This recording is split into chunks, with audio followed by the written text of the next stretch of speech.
Di sebuah desa kecil yang tersembunyi di lereng perbukitan Jawa Timur, berdirilah rumah kayu sederhana milik seorang lurah miskin yang hidupnya penuh derita. Lelaki ini, meski menyandang gelar pemimpin desa, tak pernah menikmati kemewahan yang sering dibayangkan orang ketika mendengar kata lurah. Hidupnya jauh dari kata makmur, karena jabatan itu bukan warisan penuh kuasa, melainkan beban tanggung jawab yang datang bersama kondisi ekonomi yang rapuh. Padi di sawahnya sering gagal panen, irigasi rusak tak kunjung diperbaiki, dan rakyat kecil yang ia pimpin pun sering mengadu lapar kepadanya, seolah ia mampu memberi jawaban, padahal perutnya sendiri tak jarang kosong. Dalam rumahnya hanya ada suara batuk anaknya yang lemah, tubuh kecil yang kurus karena jarang merasakan daging, hanya sekadar bubur tipis yang jadi pengganjal hari. Sang lurah memandang wajah anak itu dengan getir, menyadari bahwa setiap detik adalah pertempuran antara cinta seorang ayah dan keterbatasan hidup yang seolah tak memberi jalan keluar. Malam-malam panjang selalu datang tanpa cahaya, hanya lampu minyak yang berkedip di sudut ruang, temaram dan menyedihkan, seakan turut menangisi nasib keluarga itu. Di luar, angin malam menyusup lewat celah-celah bambu dinding, membawa dingin yang menusuk tulang, sementara sang lurah terpekur dengan hati yang berat, merasakan betapa dunia ini tak adil. Rakyat mengharapkan kebijaksanaan, tetapi ia hanya manusia biasa yang tak bisa menaklukkan kemiskinan. Dari jauh, sering terdengar suara tawa juragan tanah, orang paling kaya di desa itu, dengan rumah besar, ternak gemuk, dan ladang luas yang tak pernah kering.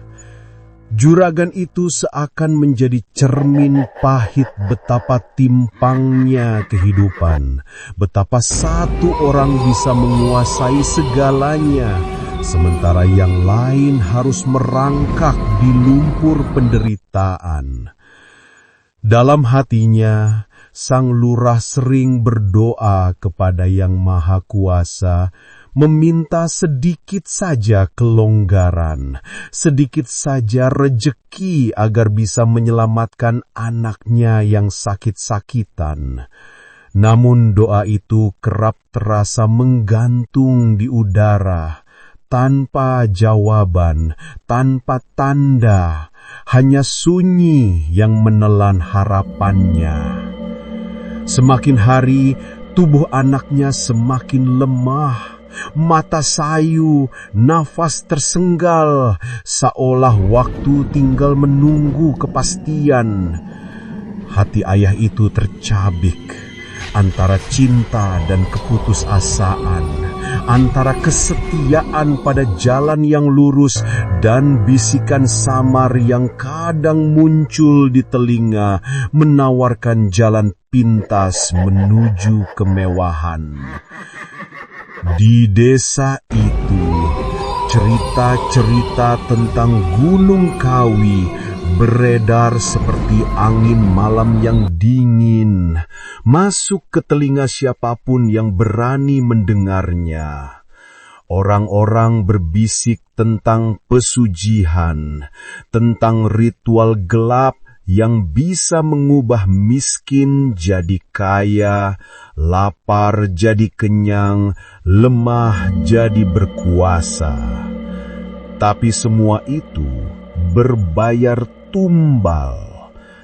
Dan tumbal bukan sekadar benda, melainkan nyawa. Sang lurah tahu cerita itu bukan sekadar dongeng kosong, karena beberapa orang kaya di sekitar desa diyakini pernah melangkahkan kaki ke Gunung Keramat itu, pulang dengan kekayaan mendadak, penuh rahasia yang tak berani mereka buka. Hati lurah miskin itu kian rapuh ketika juragan tanah yang sering menghina rakyat kecil dengan tawanya datang kepadanya dengan mata penuh kesombongan. Kalau kau ingin selamatkan anakmu, ikut aku. Ada jalan cepat, ada cara agar kau tak lagi mengemis pada nasib. Begitu ucapnya dengan suara berbisik namun menusuk hati. Sang lurah terdiam, dadanya sesak, pikirannya berkecamuk. Ia tahu apa yang dimaksud juragan itu. Pesugihan, Gunung Kawi, dan tumbal yang mengerikan. Pada malam itu, ketika bulan sabit menggantung rendah, lurah miskin itu duduk di beranda rumahnya, menatap gelap pekat dengan pikiran yang tak menentu. Suara jangkrik terdengar lirih, sesekali anjing menggonggong dari jauhan, dan angin seolah membawa bisikan gaib yang menambah kegelisahan. Air mata jatuh tanpa suara, membasahi tanah kering di bawahnya, seakan bumi pun turut menyerap kepedihan seorang ayah yang terjebak antara kasih sayang dan kehancuran moral. Anak yang ia cintai lebih dari apapun, tengah berbaring di dalam rumah. Nafasnya berat, setiap hembusan seperti ancaman bahwa waktu tinggal menunggu kepastian. Begitulah awal tragis seorang lurah miskin. Seorang ayah yang terhimpit oleh nasib, dipaksa dunia untuk memilih jalan yang mustahil. Tetap miskin dan kehilangan anaknya, atau menyerah pada godaan gelap pesugihan yang menjanjikan emas dengan harga nyawa. Jalan itu baru saja terbuka di hadapannya, dan bayangan Gunung Kawi mulai menari di pikirannya, seperti sosok hitam yang melambaikan tangan dari jauh, mengundangnya masuk ke dunia yang tak lagi bisa kembali.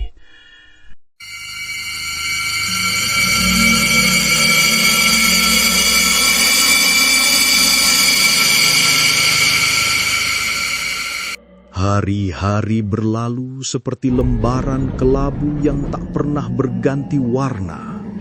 Sang lurah miskin terus berjuang dengan sisa tenaga, mencoba bertahan di tengah desakan hidup yang makin menggila.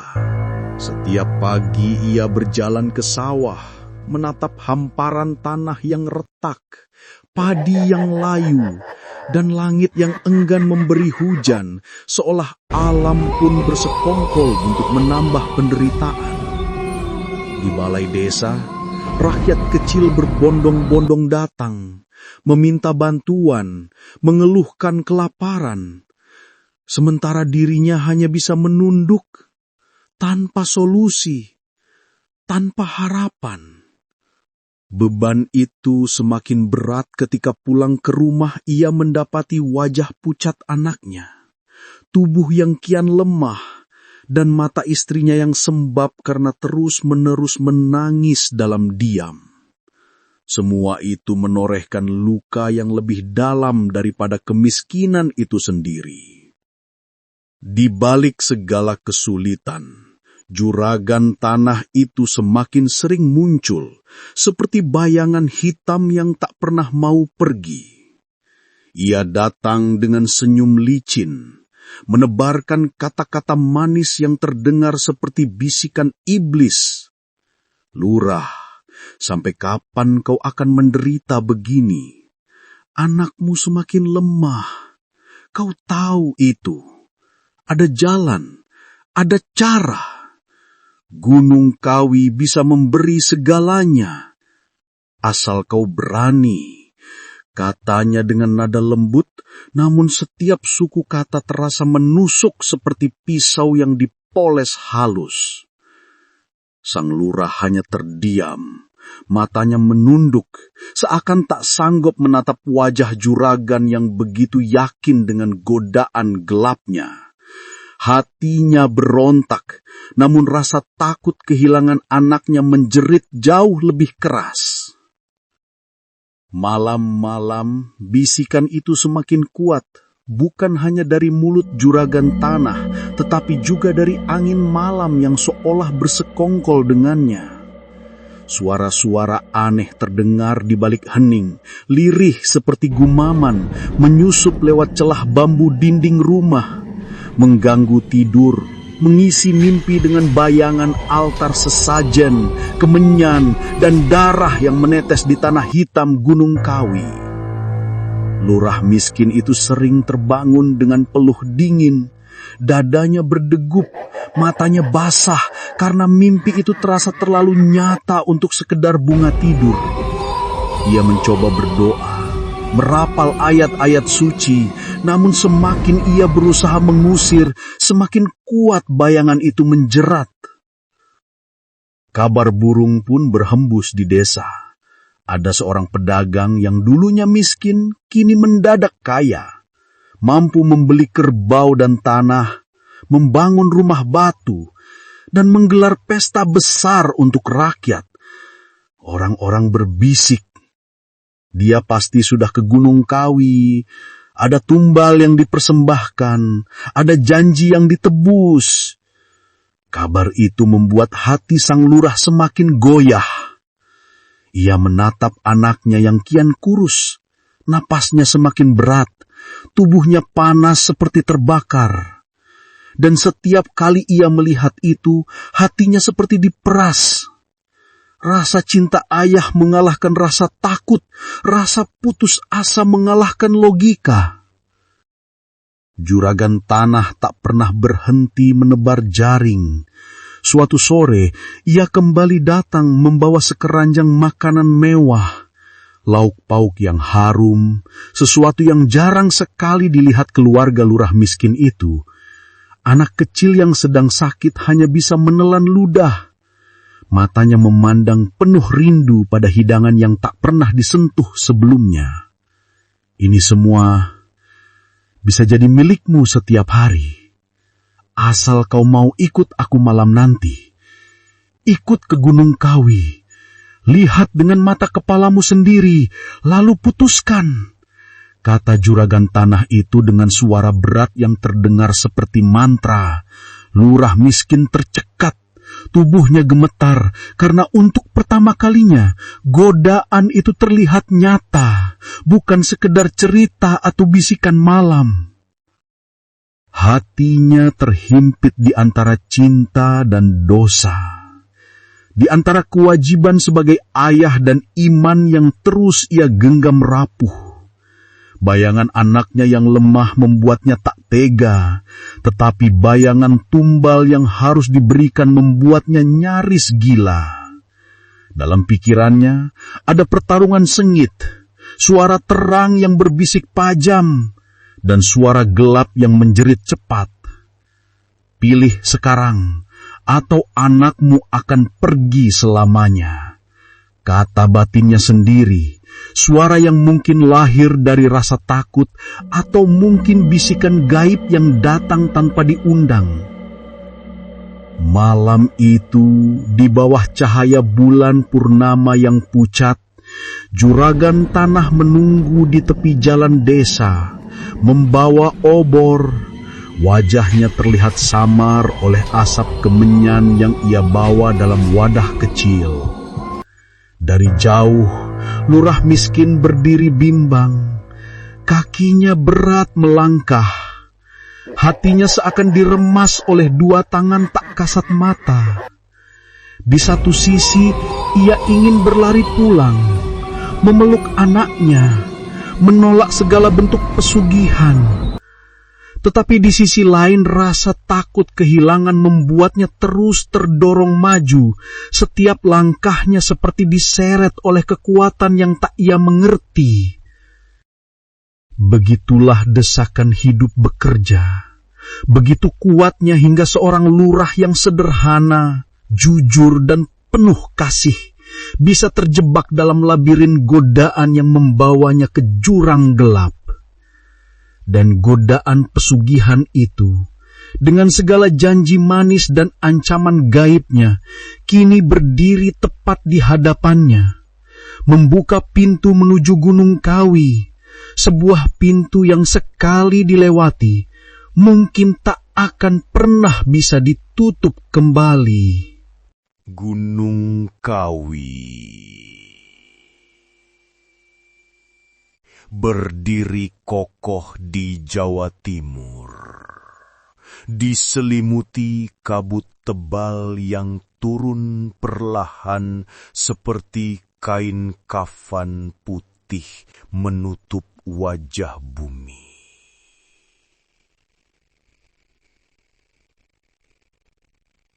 Dari jauh, gunung itu tampak tenang, penuh pepohonan hijau, udara sejuk yang seharusnya menenteramkan.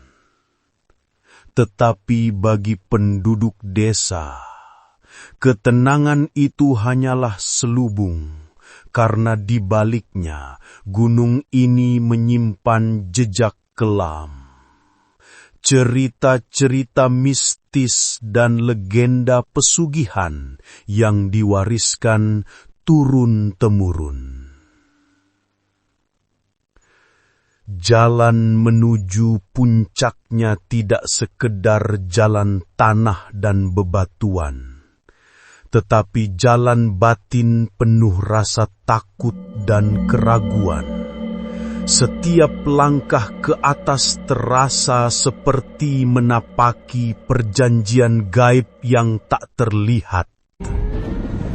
Malam itu, sang lurah miskin akhirnya ikut dengan juragan tanah, membawa hati yang retak dan pikiran yang kacau. Mereka berjalan menembus gelap, hanya ditemani obor kecil yang redup dan asap kemenyang yang melingkar-lingkar di udara. Setiap kali angin bertiup, api obor bergetar seakan hendak padam, membuat bayangan pepohonan menari liar seperti makhluk gaib yang bersembunyi di balik batangnya. Semakin mendaki, semakin sunyi.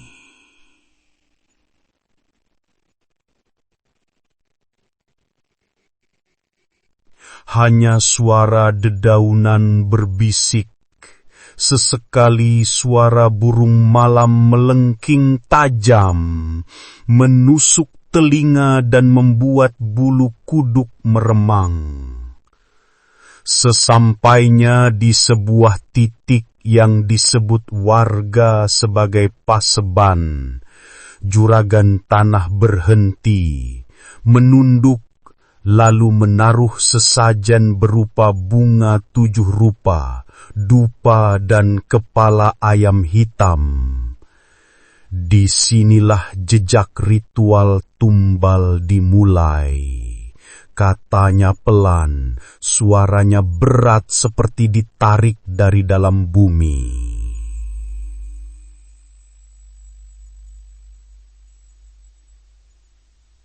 Lurah miskin menelan ludah, matanya tak sanggup lepas dari tanah hitam di depan mereka. Ada bekas cairan merah kecoklatan yang mengering di sana. Entah darah manusia, entah hewan, tapi aromanya masih pekat, seakan menyimpan jeritan dari masa lalu. Juragan Tanah lalu bercerita tentang orang-orang yang datang sebelum mereka. Pedagang yang dulunya bangkrut, kini punya toko besar. Pejabat yang tak punya jabatan, kini duduk di kursi kekuasaan.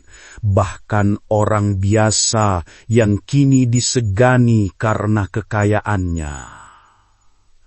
Semua itu, katanya, adalah hasil dari perjanjian di Gunung Kawi.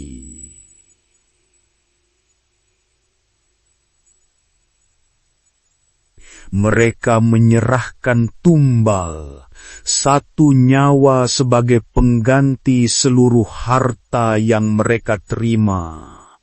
Ucapnya dengan nada dingin. Lurah miskin mendengarkan dengan jantung berdegup cepat, seakan setiap kata adalah pukulan yang menenggelamkannya lebih dalam ke jurang putus asa.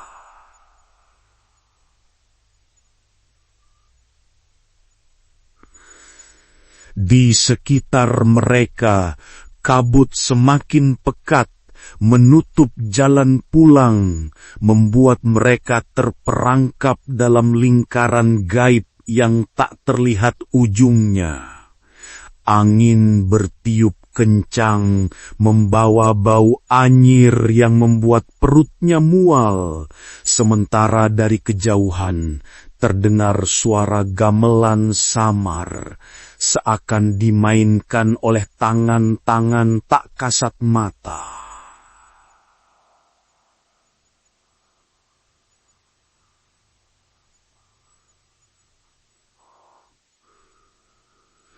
Nada itu menggetarkan jiwa, indah sekaligus menyeramkan, seperti nyanyian yang mengundang arwah untuk hadir. Juragan Tanah menyalakan lebih banyak dupa.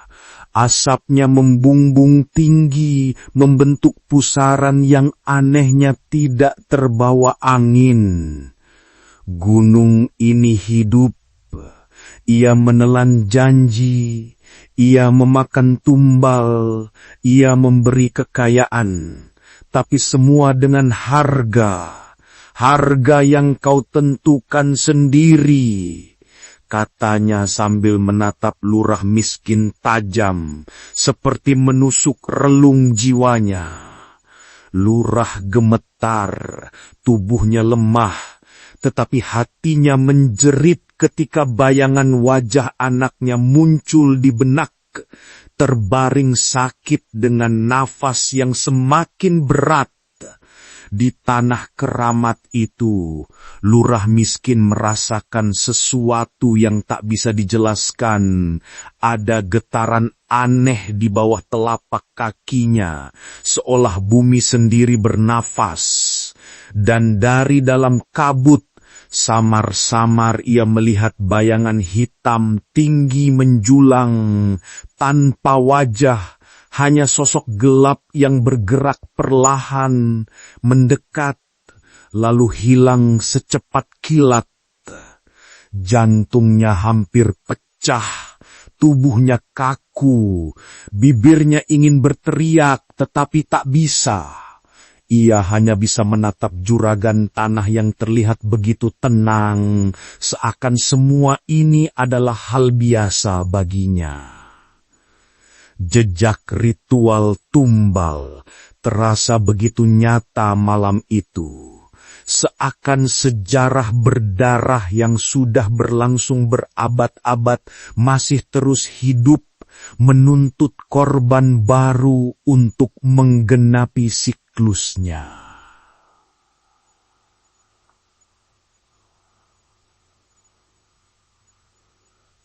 Dan di tengah kabut Gunung Kawi, lurah miskin menyadari dirinya kini berada di ambang pilihan paling mengerikan dalam hidupnya, sebuah jalan yang hanya memiliki dua ujung: kehilangan anak tercinta karena sakit, atau menyerahkan tumbal dan masuk ke lingkaran hitam pesugihan yang tak akan pernah membiarkannya keluar. Malam itu turun begitu pekat, seolah langit menutup rapat setiap cahaya bulan dan bintang, meninggalkan dunia dalam kegelapan yang menyesatkan. Di tengah hening yang menggantung, sang lurah miskin berbaring gelisah di tikarnya yang lusuh. Matanya terpejam, tetapi pikirannya menolak tidur. Bayangan Gunung Kawi masih menghantui. Kabut tebal, bau kemenyan, suara gamelan samar, semuanya berputar seperti pusaran yang menolak pergi dari kepalanya. Dan dari dalam keheningan itu, tiba-tiba terdengar bisikan lirih. Begitu dekat, seakan berada tepat di telinganya. Kau sudah datang, kau sudah melihat, hanya satu langkah lagi, satu nyawa untuk segalanya. Suara itu bukan suara manusia, bukan suara juragan tanah, tetapi suara yang dalam, bergema, seolah berasal dari bumi itu sendiri. Sang lurah terlonjak, membuka mata dengan napas tersengal. Namun di sekelilingnya hanya ada gelap dan dingin malam. Istrinya tertidur lelap di sudut ruangan. Anaknya meringkuk dengan tubuh panas dan wajah pucat. Tidak ada siapa-siapa selain mereka. Namun bisikan itu kembali datang, kali ini lebih jelas, seperti seruan yang lembut namun tegas, memanggil namanya, menuntun pikirannya ke satu arah, kembali ke Gunung Kawi. Ia menutup telinga, menggigil, tetapi semakin ia menolak, semakin suara itu memenuhi ruang hatinya. Di luar rumah, angin berdesir membawa aroma aneh. Campuran harum bunga melati dan amis darah yang menusuk hidung. Suara jangkrik mendadak berhenti, seakan seluruh makhluk malam pun memilih bungkam untuk memberi jalan pada sesuatu yang lebih besar. Dari kejauhan, terdengar suara gamelan samar lagi, sama persis seperti yang ia dengar di kaki Gunung Kawi. Nada itu indah, namun menusuk jiwa, seolah dimainkan bukan untuk menghibur, melainkan untuk memanggil roh-roh yang lapar. Sang lurah mencoba berdiri, tetapi tubuhnya berat, langkahnya gemetar, dan setiap kali ia menatap anaknya, suara itu semakin kuat. Selamatkan dia. Selamatkan dengan tumbal. Hanya itu jalanmu, hanya itu jawaban yang tersisa. Bisikan itu kini bukan lagi sekadar suara samar, melainkan gema yang menguasai ruang, memenuhi dadanya dengan tekanan tak kasat mata. Ia merasa seakan ada tangan dingin yang menyentuh pundaknya, mendorongnya, membimbingnya menuju sesuatu yang tak terlihat. Kegelapan malam semakin rapat, dan dalam pandangannya yang berkunang-kunang, ia melihat bayangan hitam berdiri di sudut ruangan. Bayangan itu tinggi, tanpa wajah, hanya siluet yang bergetar. Namun dari dalam tubuhnya terdengar suara bisikan yang sama, mendesak, mengancam, memaksa. Sang lurah membeku, tak sanggup bergerak, tubuhnya dingin bagai es, sementara bayangan itu maju selangkah demi selangkah. Dan di saat itulah anaknya mengigau, memanggil lirih dengan suara yang hampir tak terdengar, seolah jiwa kecil itu tahu sedang dipertaruhkan. Tangisan kecil anak itu menusuk hati, mengguncangkan batin sang lurah, membuatnya terhuyung di antara dua dunia. Dunia kasih sayang seorang ayah yang ingin melindungi, dan dunia kegelapan yang menuntut pengorbanan darah untuk balasannya. Air mata jatuh, deras, namun bisikan itu tidak mereda. Hanya satu langkah lagi, hanya satu tumbal, lalu semua penderitaan ini hilang. Kata-kata itu seperti racun yang manis, menenangkan sekaligus menghancurkan. Malam terus berjalan, tetapi waktu seakan terhenti. Sang lurah duduk di lantai dingin, tubuhnya membungkuk, kepala di antara lutut, berusaha menutup diri dari suara-suara itu. Namun semakin ia bungkam, semakin kuat gaung yang mengisi ruang kosong dalam dirinya. Ia mencoba mengingat doa-doa, nama-nama suci, cahaya yang pernah ia pelajari untuk melawan kegelapan. Tetapi setiap doa terasa gugur sebelum sampai ke bibir. Setiap cahaya redup sebelum sempat bersinar. Bisikan gaib itu akhirnya berubah dari ajakan halus menjadi ancaman yang dingin. Jika kau menolak, ia akan kuambil sendiri, anakmu akan menjadi tumbal yang tak bisa kau pilih. Suara itu bergema keras, memenuhi rumah bambu, membuat udara bergetar, membuat lampu minyak berkelip, nyaris padam. Sang lurah menjerit dalam hati, merasakan jantungnya seperti diremas, tubuhnya hampir roboh. Ia memandang anaknya yang terbaring, wajah polos yang tak tahu apa-apa. Dan pada saat itu, hatinya luluh, terjebak dalam ketakutan paling dalam yang pernah ia rasakan.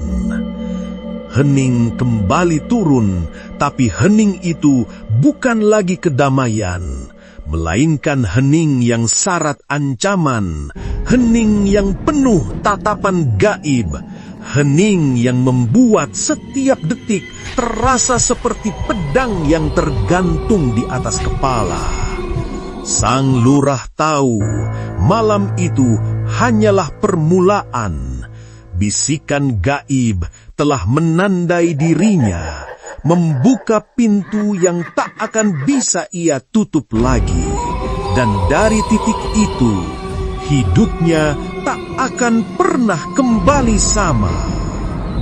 Malam itu tiba. Malam yang sejak awal terasa berbeda. Udara desa menjadi berat. Langit tertutup awan hitam pekat. Angin membawa bau kemenyan, bahkan sebelum dupa dinyalakan. Juragan tanah datang mengetuk pintu lurah miskin. Matanya tajam, wajahnya dingin, seakan membawa perintah dari sesuatu yang lebih besar daripadanya. Malam ini waktunya. Ikut aku. Jangan ragu, katanya lirih namun penuh kuasa. Lurah miskin yang gemetar hanya bisa menunduk. Hatinya berontak, tetapi tubuhnya seolah kehilangan kendali, ditarik oleh arus tak kasat mata menuju jalan yang semakin gelap. Perjalanan menuju Gunung Kawi terasa lebih mencekam dibanding sebelumnya. Kabut turun lebih tebal, setiap langkah terdengar bergema, meski jalan setapak sempit itu seharusnya tak memanturkan suara. Obor yang mereka bawa bergetar hebat, apinya berkilat seperti hendak padam, dan dari balik pepohonan terdengar suara bisikan-bisikan aneh, kadang tertawa, kadang menangis, kadang hanya mendengus, bagai binatang yang lapar. Semakin dekat mereka ke titik ritual, semakin berat udara di dada, seolah oksigen tersaring oleh sesuatu yang tak terlihat, membuat napas sesak, dada nyeri, dan kepala pening. Mereka tiba di sebuah pelataran kecil, tanah lapang yang dikelilingi pohon beringin tua dengan akar menjuntai bagai ular raksasa. Di tengah pelataran itu sudah tersedia batu besar yang rata di atasnya, seperti altar purba yang sejak lama digunakan untuk tujuan yang sama. Juragan tanah menaruh sesajen, nasi tumpeng kecil, bunga 7 rupa, kemenyan, minyak wangi, dan seekor ayam hitam dengan mata tajam yang berontak keras sebelum akhirnya disembelih di atas batu itu. Darahnya mengalir, pekat, berbau anyir, menetes ke tanah, dan entah mengapa tanah itu menyerapnya begitu cepat, seakan memang haus darah. Asap dupa mengepul, berputar, lalu membentuk pusaran aneh di udara. Tidak terbawa angin, melainkan bergerak mengikuti irama yang tak terdengar oleh telinga manusia. Juragan tanah duduk bersila, memejamkan mata, merapal mantra dengan suara rendah. Lidahnya melafalkan kata-kata kuno yang tak dipahami lurah miskin. Namun setiap suku kata terasa menorehkan luka di udara. Getarannya masuk ke dalam tulang, membuat bulu kuduk berdiri, membuat telinga berdenging, membuat hati merinding tak terkendali. Sang lurah dipaksa ikut duduk. Tangannya gemetar, keringat dingin mengucur, matanya liar mencari jalan keluar, tetapi kabut menutupi seluruh arah. Ia merasa terkepung, tak hanya oleh pohon dan kegelapan, tetapi oleh sesuatu yang lebih besar, kekuatan yang kini hadir di tengah mereka. Sesaat Sesaat kemudian suara gaib mulai terdengar, bukan lagi bisikan samar, melainkan nyanyian rendah penuh gema, suara dari banyak mulut yang tidak terlihat, seakan ada ratusan roh berkurum mengitari pelataran itu. Nyanyian itu menyebut-nyebut harta, kekuasaan, kemewahan, tetapi di balik itu ada jeritan, tangisan, dan suara tawa menyeramkan. Juragan tanah membuka mata, senyumnya mengerikan, lalu menoleh ke lurah miskin. Kini giliranmu, beri tanda, sebutkan namanya, serahkan ia, dan semua ini akan jadi milikmu, katanya pelan, namun penuh kuasa. Lurah tercekak, wajahnya pucat, tubuhnya hampir roboh.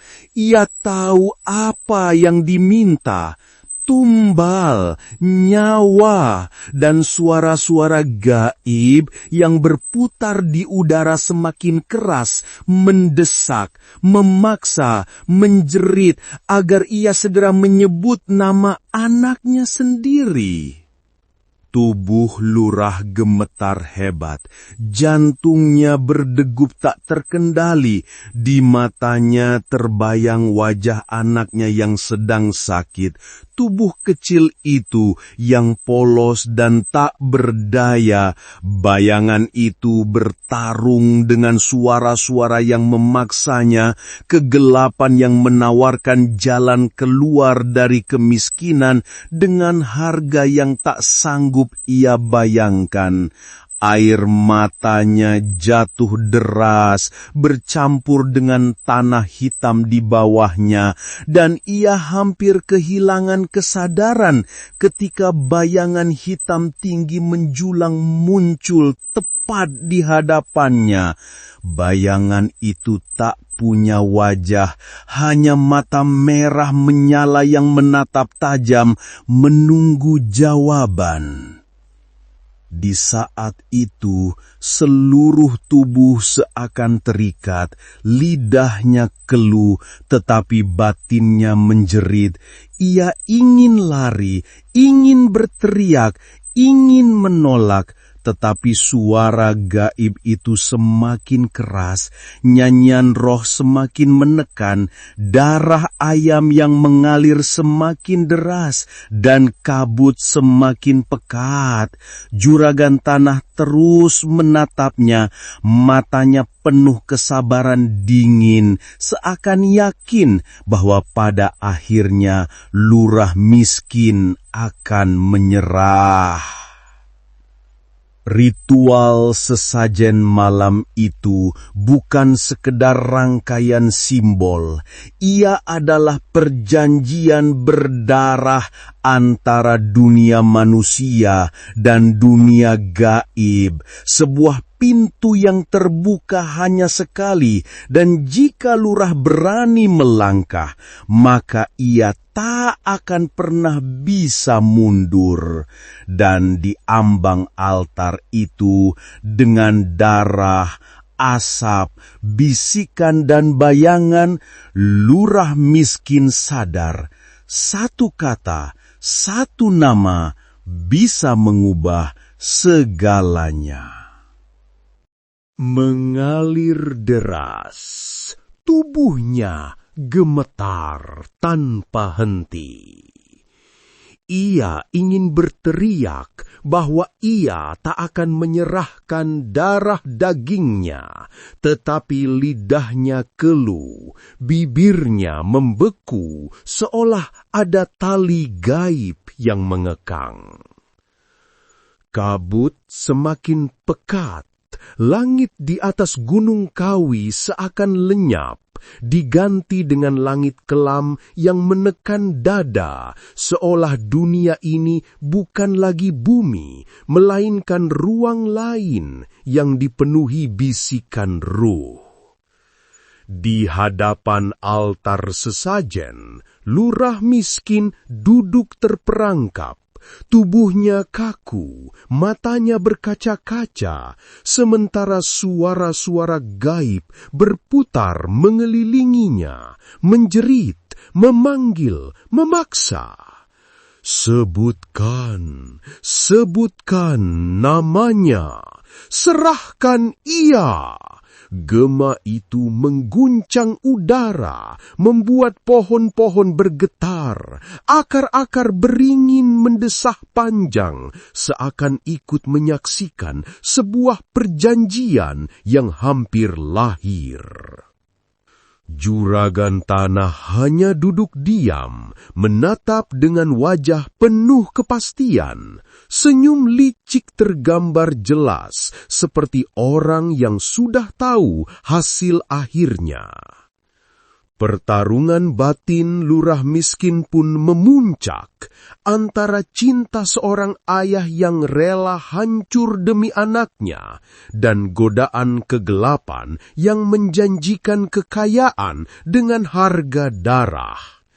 Di dalam kepalanya, wajah anaknya terus muncul, mata sayu, napas berat, tubuh kurus, memohon pertolongan tanpa suara. Namun, bersamaan dengan itu muncul bayangan lain, bukan bayangan emas atau harta, bukan pula bayangan rumah mewah, melainkan bayangan anaknya yang tersenyum polos ketika masih sehat, berlari di halaman rumah kecil, tertawa tanpa beban, bahagia hanya dengan sepotong singkong rebus di tangan. Senyum itu begitu tulus, begitu murni, sehingga menembus semua suara gaib yang berteriak. Senyum itu seolah berkata, "Ayah, jangan lepaskan aku, jangan gadaikan aku, biarkan aku tetap anakmu meski miskin." Lurah menjerit dalam hati, menutup matanya, air matanya jatuh deras ke tanah hitam di altar itu. Dadanya sesak, kepalanya berdenyut, tetapi hatinya menolak menyerah. Dalam bisikan yang hampir tak terdengar, ia berkata, "Tidak, tidak, anakku bukan tumbal, darahnya bukan untuk kalian. Lebih baik aku hancur, lebih baik aku binasa, daripada menyerahkan dia." Kata-kata itu mungkin tak terdengar jelas oleh telinga manusia, tetapi ruh-ruh yang mengelilinginya pasti mendengarnya, karena seketika suara nyanyian gaib terhenti, kabut bergetar, dan tanah seakan meronta. Juragan Tanah terperanjat, wajahnya berubah marah, matanya membelakak, suaranya melengking. "Bodoh! Kau menolak kekayaan, kau menolak keselamatan, kau menolak semuanya. Kau akan menyesal!" teriaknya. Tetapi lurah miskin hanya menunduk, tubuhnya bergetar, air matanya terus jatuh. Malam itu, di tengah kegelapan Gunung Kawi, pertarungan batin lurah miskin mencapai puncaknya. Ia menolak menyerahkan anaknya, meski konsekuensinya adalah amarah gaib, amarah juragan tanah, dan amarah kekuatan yang haus tumbal. Dan di dalam penolakannya itu, ia menemukan sesuatu yang lebih besar daripada harta. Cinta seorang ayah yang sanggup menolak seluruh dunia demi melindungi darah dagingnya. Malam itu tidak berhenti ketika lurah miskin menolak. Justru dari sanalah kegelapan mulai mengamuk, seperti makhluk buas yang marah karena mangsanya lepas. Kabut semakin pekat, angin berputar liar, membuat obor padam seketika, meninggalkan mereka dalam kegelapan total. Dari arah pepohonan terdengar suara tawa panjang, dingin, menyeramkan, bercampur dengan jeritan yang tak berwujud, seakan ratusan roh lapar meraung bersamaan. Juragan Tanah menatap Lurah dengan mata membara, wajahnya memerah, suaranya melengking penuh amarah. Kau menolak, maka bersiaplah, mereka akan mengambil apa yang mereka mau, anakmu akan mereka jemput. Kata-katanya terdengar bagai kutukan, menusuk hati Lurah hingga ia nyaris roboh. Di rumah, jauh di kaki gunung, anak Lurah yang sakit tiba-tiba menggeliat. Tubuhnya panas, wajahnya pucat, dan dari mulutnya keluar erangan kecil. Istrinya yang menjaga tersentak, ketakutan ketika melihat bayangan hitam melintas di dinding bambu, padahal lampu minyak menyala terang. Udara di dalam rumah berubah dingin menusuk, jendela bergetar, dan tikar tempat anak itu berbaring terasa bergetar halus, seolah ada sesuatu yang mencoba menariknya dari bawah. Sang istri berteriak memanggil nama suaminya, air matanya mengalir, tubuhnya menggigil, tetapi suara teriakannya hanya tenggelam dalam malam yang pekat. Sementara itu, di pelataran Gunung Kawi, Lurah Miskin merasakan dadanya hancur ketika mendengar suara roh yang kini menyebut nama anaknya sendiri. Nama itu melayang-layang di udara, dipanggil berulang kali, kadang dengan suara lembut, kadang dengan suara seram penuh tawa, seakan roh-roh itu sedang menjemputnya dari jauh. Lurah menutup telinganya, menjerit, "Tidak, jangan ambil dia, jangan sentuh dia." Tetapi suara itu justru semakin keras, semakin dalam, dan tanah di bawahnya bergetar seakan ingin menelan seluruh tubuhnya. Juragan Tanah berdiri, merapal mantra, matanya merah, bibirnya bergetar cepat, tangannya menengadah ke langit seolah memanggil sesuatu yang lebih besar. Dari kabut muncul bayangan lebih tinggi, lebih pekat, dengan wajah samar menyerupai tengkorak yang menyeringi. Sosok itu melangkah maju, dan setiap langkahnya meninggalkan jejak asap hitam di tanah. "Serahkan, atau biarkan kami ambil sendiri." Suara gaib itu bergema, bukan dari mulutnya, tetapi dari seluruh arah, memenuhi hutan, memenuhi dada Lurah, memenuhi hatinya dengan ketakutan tak tertahankan. Namun cinta seorang ayah lebih kuat daripada rasa takut. Lurah Miskin berlutut, wajahnya menempel di tanah, air matanya bercampur dengan darah ayam di altar. Dengan suara bergetar, ia memohon bukan kepada roh, bukan kepada juragan tanah, tetapi kepada Yang Maha Kuasa, kepada cahaya yang selama ini ia yakini meski redup. "Ambil nyawaku, bukan anakku, ambil aku, asal ia tetap hidup." Teriaknya dengan sekuat tenaga, menembus kabut, menembus jeritan gaib yang berputar. Hening mendadak turun, begitu pekat hingga membuat telinga berdengung. Sosok tinggi itu berhenti melangkah, menunduk, matanya yang merah menyala meredup, seakan ragu menerima pengorbanan yang tak sesuai dengan perjanjian. Juragan Tanah menggeram marah, wajahnya terdistorsi, tubuhnya bergetar, lalu ia berteriak histeris, "Bodoh, bodoh, kau menolak jalan emas, kau menghancurkan segalanya, mereka tidak akan melepaskanmu." Di rumah, anak Lurah yang tadinya menggeliat mendadak terdiam, napasnya yang sesak menjadi lebih teratur, panas di tubuhnya perlahan surut, wajah pucatnya sedikit demi sedikit berwarna.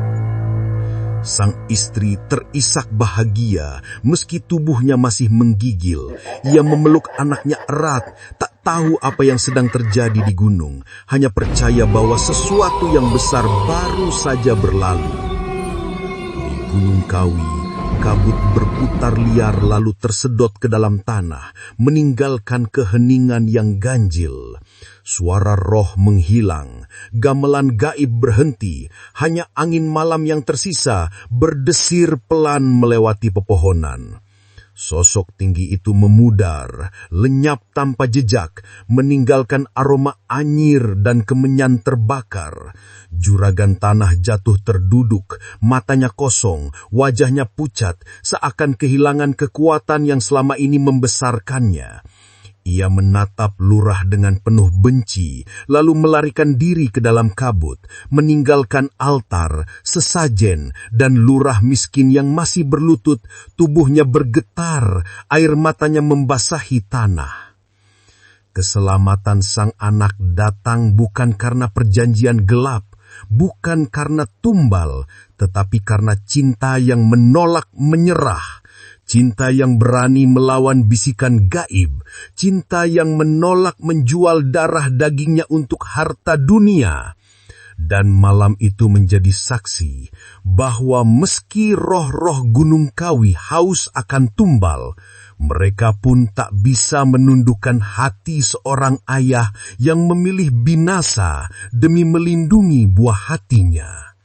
Sejak malam itu, hidup lurah miskin tidak pernah lagi sama. Ia kembali ke desanya dengan tubuh lelah, wajah pucat, dan hati yang koyak.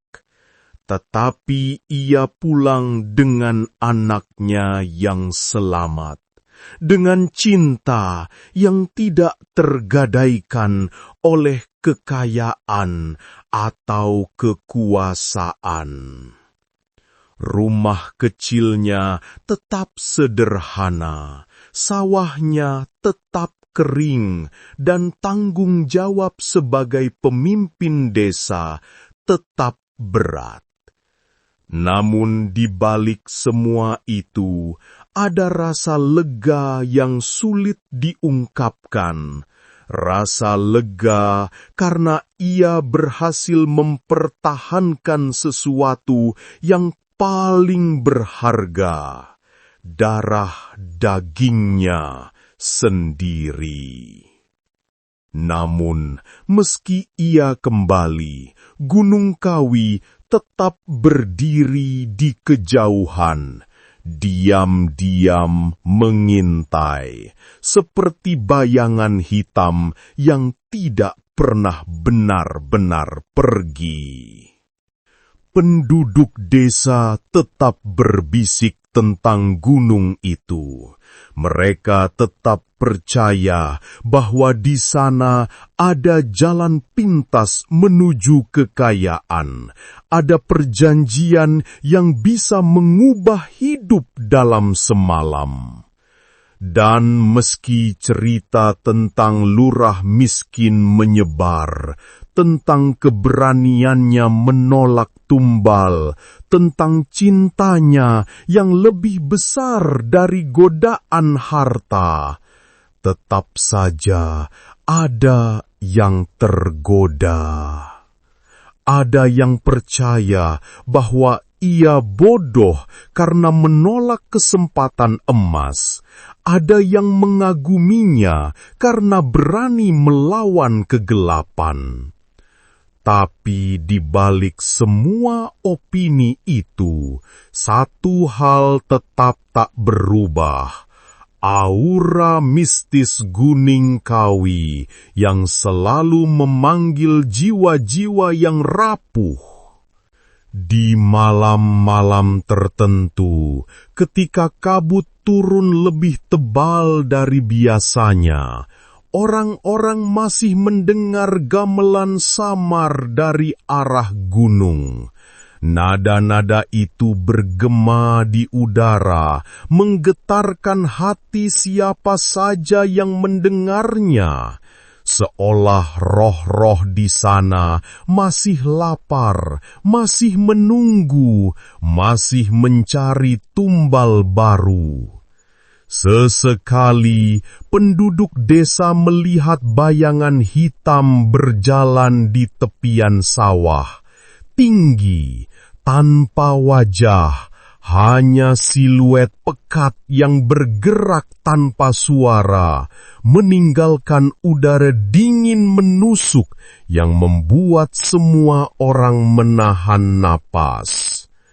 Anak-anak dilarang mendekati lereng gunung selepas maghrib, karena konon suara bisikan gaib akan memanggil mereka dengan lembut, menuntun langkah kecil mereka menuju hutan lebat tanpa pernah kembali. Bagi lurah miskin, malam itu bukan hanya sebuah pengalaman mistis, tetapi sebuah pelajaran pahit yang ia bawa hingga akhir hayatnya. Ia tahu bahwa juragan tanah tidak pernah benar-benar kembali ke desa setelah kejadian itu. Konon, tubuhnya ditemukan berbulan-bulan kemudian di sebuah jurang. Wajahnya membeku dalam ekspresi ngeri, tangannya mencakar tanah seperti berusaha melarikan diri dari sesuatu yang tidak terlihat. Kabar itu menyebar, memperkuat keyakinan bahwa pesugihan Gunung Kawi tidak pernah memberi berkah sejati, hanya kutukan yang akhirnya menelan pemiliknya. Namun, meski ada kisah tragis itu, godaan pesugihan tidak pernah padam. Selalu ada orang baru yang datang, selalu ada jiwa yang merasa terhimpit oleh hidup, selalu ada hati yang tergoda oleh janji kekayaan instan. Gunung Kawi tetap berdiri, menjadi saksi dari kelemahan manusia yang tidak pernah belajar sepenuhnya dari kisah-kisah sebelumnya. Setiap generasi membawa cerita baru, setiap cerita menambah panjang daftar tumbal, dan setiap tumbal memperkuat aura gelap yang mengelilingi gunung itu. Orang-orang tua sering berpesan, jangan pernah bermain dengan perjanjian gelap. Jangan pernah menukar darah dengan emas, karena harta bisa hilang, kekuasaan bisa runtuh, tetapi jiwa yang tergadai tidak akan pernah kembali. Hingga kini, setiap kali kabut turun dan malam terasa lebih dingin, penduduk desa teringat pada kisah lurah miskin yang berlutut di altar, menangis, memohon agar anaknya selamat. Mereka teringat pada keberanian seorang ayah yang menolak menyerahkan tumbal meski harus menanggung amarah roh dan manusia sekaligus. Kisah itu diwariskan turun-temurun, diceritakan di balai desa, di tepi api unggun, di malam-malam panjang, sebagai pengingat bahwa cinta sejati lebih kuat daripada kegelapan, bahwa kasih seorang ayah bisa menolak perjanjian paling mengerikan sekalipun. Tapi Gunung Kawi tidak pernah benar-benar tidur. Bayangannya tetap ada, bisikannya tetap terdengar, dan rahasianya tetap hidup. Rahasia gelap yang tidak pernah padam, menunggu jiwa-jiwa baru yang berani atau bodoh cukup untuk melangkah ke dalam kabutnya Dan selama manusia masih punya rasa tamak, selama ada yang rela menukar kasih dengan harta, selama ada yang lebih takut miskin daripada takut kehilangan jiwa, maka cerita pesugihan Gunung Kawi akan terus berulang, tak pernah usai, tak pernah hilang, hanya berganti wajah, berganti korban, berganti tumbal.